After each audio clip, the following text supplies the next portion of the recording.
जनाब आगे बढ़ते हैं और आपको बताते चलें कि पाक फजाइया का गिलगित बल्तिस्तान में बड़े पैमाने पर सैलाब रिलीफ ऑपरेशन जो है वो अब शुरू कर दिया गया है। ISPR का कहना है कि सख्त मौसमी हालात और दुश्वार गुजार पहाड़ी इलाकों में C-130 से इमदादी सामान पहुंचाया गया। फजाइया की टीमों ने सैलाब में फंसे 75 अफराद को महफूज मकामात पर मुंतकिल किया है। इमदादी सामान में 7 टन खुश्क राशन है, अशाए खुरोनोश हैं, जरूरी अद्वियात हैं।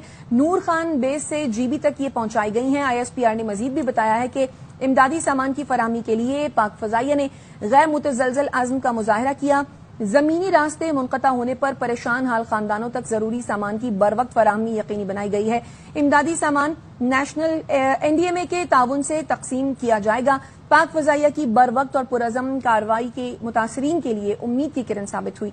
पाक फजाइया की जानिब से ऑपरेशन मुल्क गिर हंगामी इमदादी मुहिम का हिस्सा है। पाक फजाइया के तैयारे और जमीनी टीमें मुसलसल इमदादी कार्रवाइयों में मसरूफ़ अमल रहेंगी।